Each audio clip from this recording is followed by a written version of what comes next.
to play. To Bobby Hill, or not to Bobby Hill. No, I'm just kidding with you. This is a different video. Recording this on a Saturday afternoon. I got home from the AFLW. Pies somehow beating Sydney by 26 points. I consider that it is an upset win. Probably our best win in the AFLW in years against an undefeated Sydney side. They look good this year. Chloe Malloy over there, Zippy Fish, or the Zippy Fish as well. We've got Aish Centra, by the way. But a 26-point win, 6-7 43 to Sydney 2-5 17. We kept Sydney goalless up until three-quarter time as well.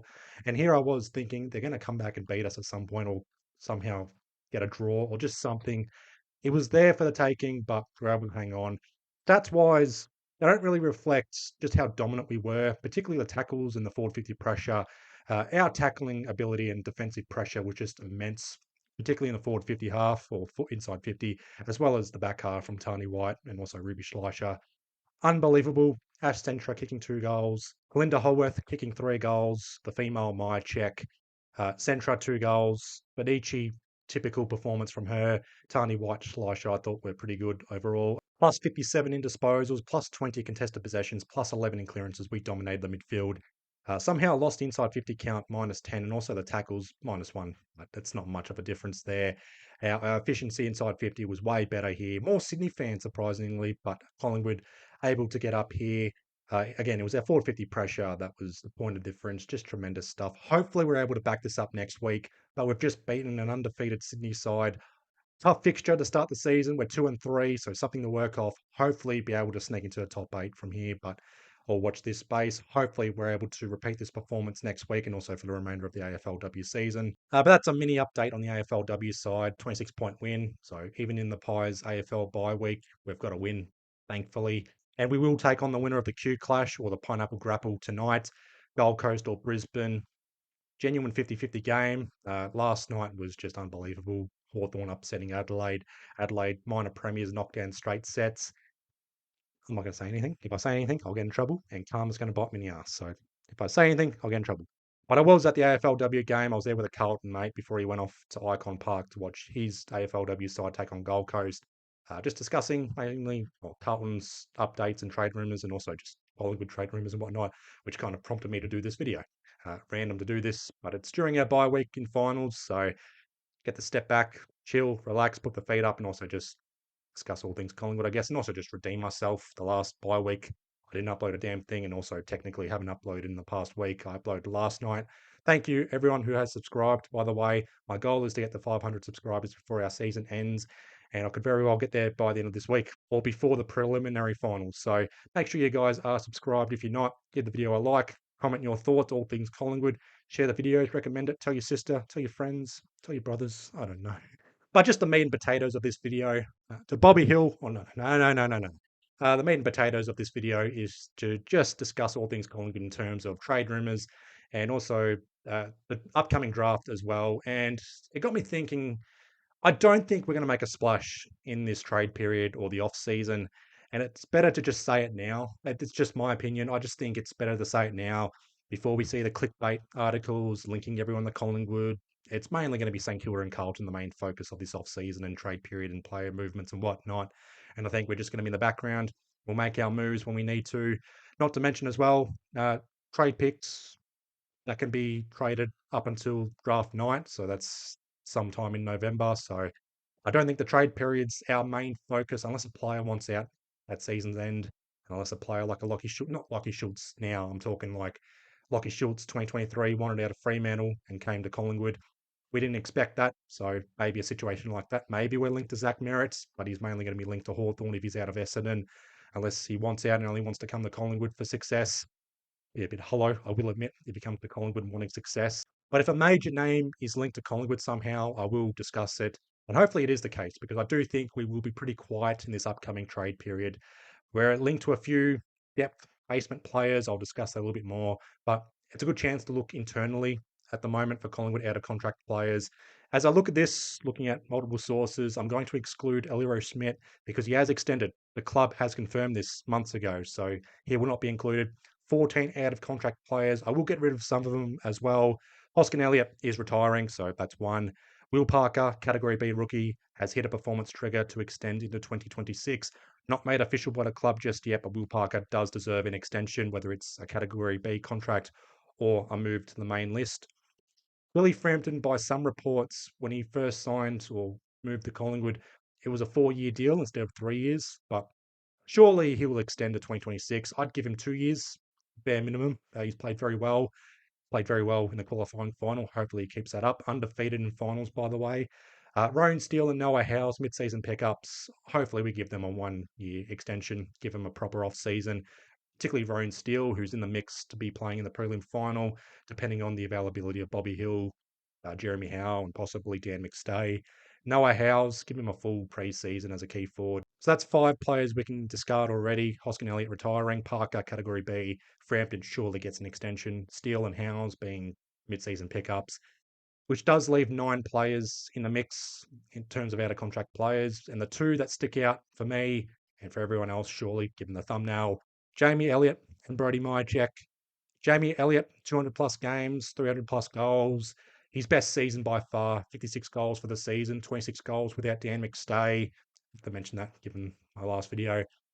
Career best year, but he is linked to Queensland, Brisbane, or Gold Coast.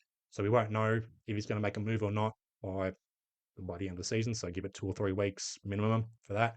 But Jamie Elliott, he's been with Collingwood for 14 seasons. He's missed all of 2016 and all of 2018, missed a chunk of 2021 and also missed a chunk of last year. I don't want to see people say he owes us because he's a premiership player. He hasn't kicked a goal in a grand final yet. I say that because I hope Jamie Elliott's able to play another grand final for Collingwood and kicks goals in that grand final. He deserves it. He deserves an All-Australian selection. Wasn't to be this year. I don't think it'll be the case going forward, but he deserves his props, his flowers, and he deserves a 2-year extension to stay at Collingwood, I think, in terms of performance and also just his ability to present as a small lead up forward, particularly when key forwards go down or if they want to make a tactical change up forward. Jamie Elliott's able to provide a bit of a chop out in terms of an entrance or a lead up forward and just be able to kick goals as well. Haven't had someone kick goals like this since Travis Cloke over a decade ago, maybe someone like an Anthony Rocker 20 odd years ago. But it does seem like it's going to be one of Elliott or Mihocek staying and one of them leaving. Mihocek is linked to a few other clubs, nothing official, but we've offered him 1 year. He wants 2 years, and then there's some reports saying that we have offered him 2 years. For me, at least, I think it's going to be 1 year and maybe a performance trigger for 2, but I'm sure Mihocek wants at least 2 years, that security. But I don't think he's going to be chasing success. Maybe a team like North Melbourne are linked to him. I mean, North Melbourne are linked to everyone. They need that experience to come in and build them up. Maybe a team like Richmond, they've got Tom Lynch as a key forward, but they've got other young key forwards, so they need a bit of experience up forward. They're the worst attacking side in the competition, Richmond, and without Tom Lynch for the majority of the season, they just need someone to provide experience, maturity, leadership, and Brody Mihocek can do just that. One of his best mates, Hoskin Elliott, is retiring, and Jack Crisp is out of contract next year, so maybe he wants a bit of a change. Hopefully, he's got a chance to win a second flag at Collingwood, kick another goal in a grand final, leave a 2-time premiership player, and he doesn't owe us a damn thing. And I want to make mention of that as well. Said about Jamie Elliott, and I'll say it here. No one at Collingwood owes us anything. If they're a premiership player, they've done their part for us. They're going to forever be etched in Collingwood history.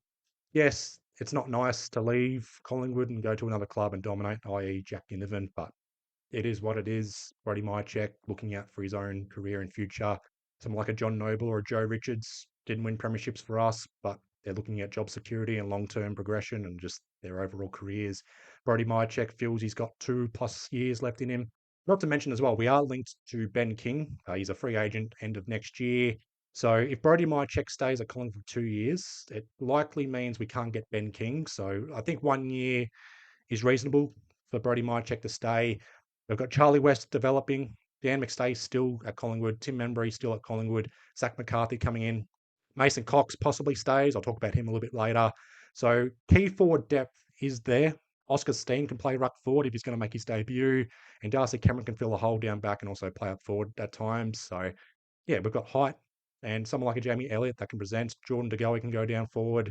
Bobby Hill provides that pace, and Schultz and McCreary provide that forward 50 pressure. It's a good forward 50 lineup for us, good attack. So I don't think we'll be desperate to keep Brody Mihocek, particularly when we're looking at our future. Zach McCarthy comes in next year, then maybe Ben King in 2027 as a free agent. We don't have to give up anything except for cap space. Tim Membry's out of contract end of next year. Dan McStay still with us. Zach McCarthy will be developing. Mason Cox will likely be gone by the end of this year or next year.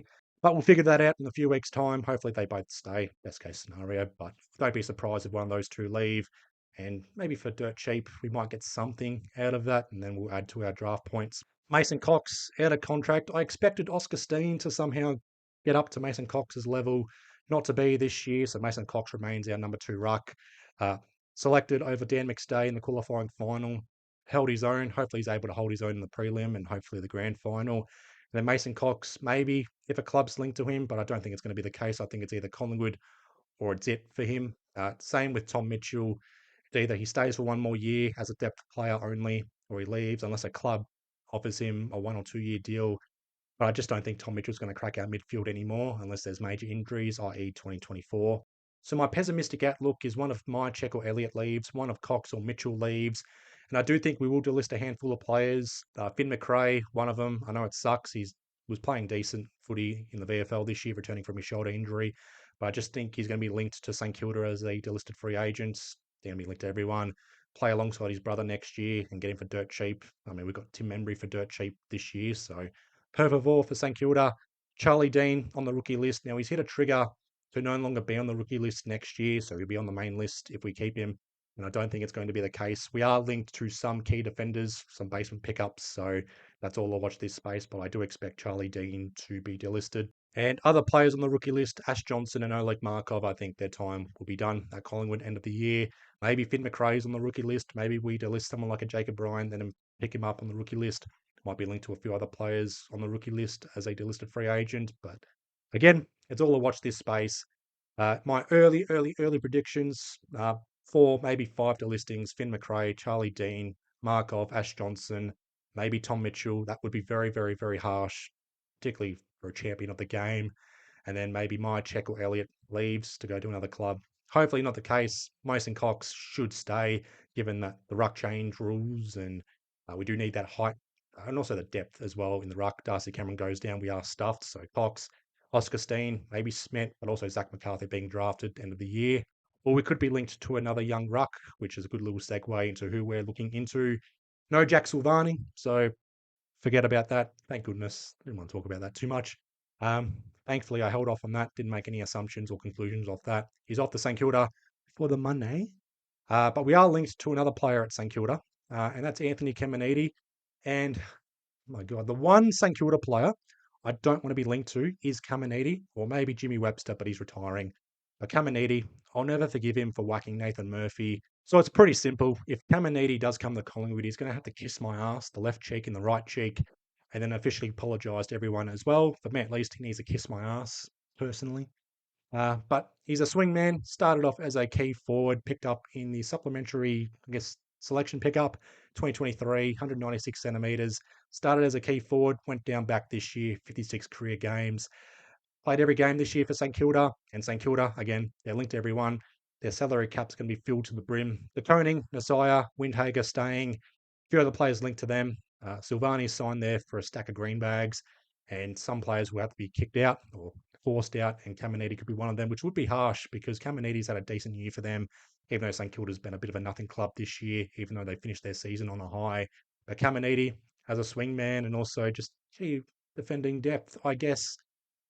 Wouldn't mind looking into it. We are pretty decent at picking up random players and turning them into A graders or decent players. They have their best careers at Collingwood, if that's the case. So Caminiti, that's a watch. I don't want him at Collingwood per se, but I'm just a fan. I don't want to see him here, but we'll look into it, I guess. We are linked to a key forward, and that's Jack Buller at Sydney. 199 centimetres, 10 career games, 11 career goals, 3 goals in his last game against West Coast in the final round.